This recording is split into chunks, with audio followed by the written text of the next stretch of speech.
On last Friday's issue of Fun Deck Friday, I got one comment from Iron Pikachu that says make one with Time Wizard, one being obviously Fun Deck Friday, and that was the only submission I got, guys, so a little disappointed, but I am glad that people were liking the combo and stuff, but I did follow Iron Pikachu's suggestion, so thank you very much.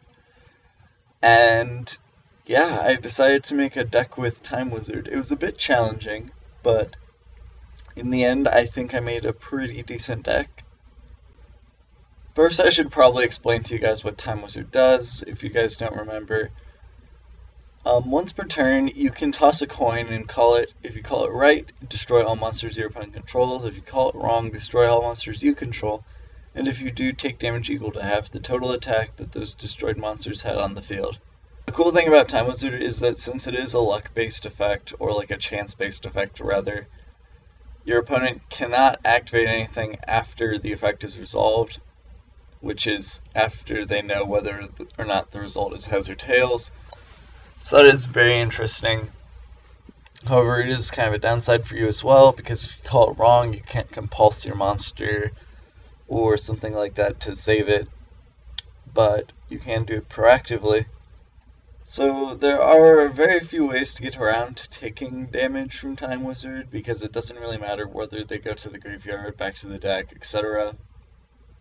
So the only real way to make sure that Time Wizard's negative effect does not go off on you is to protect your Time Wizard and make sure that your other monsters are evasive. Counter the negative side of Time Wizard, I had to kind of think of a couple of cards that could protect Time Wizard 1, and 2, make sure that my other monsters on the field would not get destroyed. This is kind of accomplished by having a low monster count, but the lock that I came up with to make sure that Time Wizard will stay on the field involves Gagaga Shield, which is a trap card that says target one spellcaster monster you control. Equip this card to that target twice per turn. It cannot be destroyed by battle or by card effects.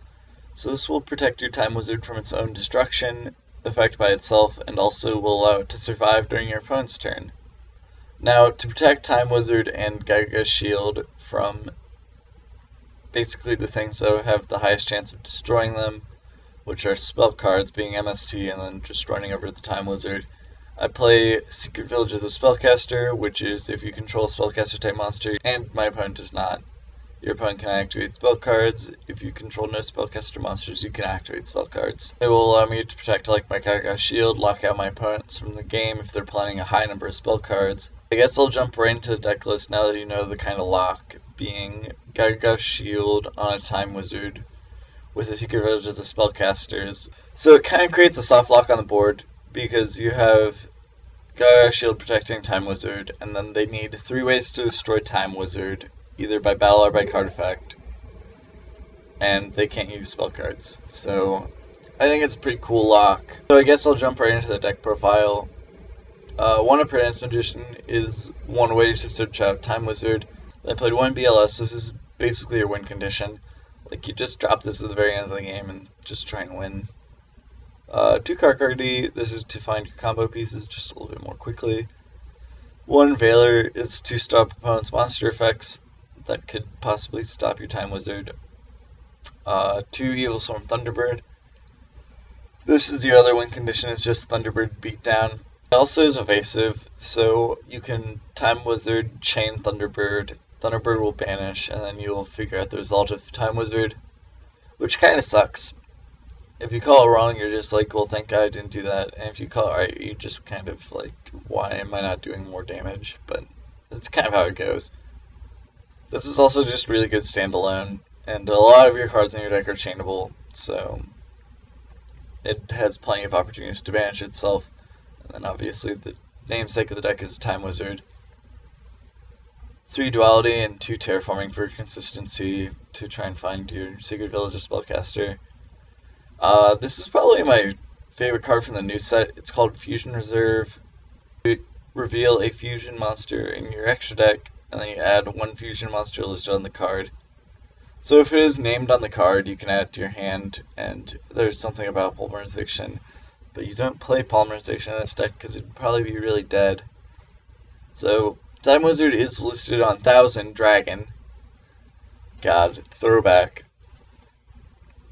So you can add Time Wizard through Fusion Reserve, and it is chainable, so you can activate this Chain Thunderbird to make it dodge things. And then you also get your combo piece, so that's pretty good. Then you play Bottomless, Breakthrough Skill, 3 Compulsory Escape Device.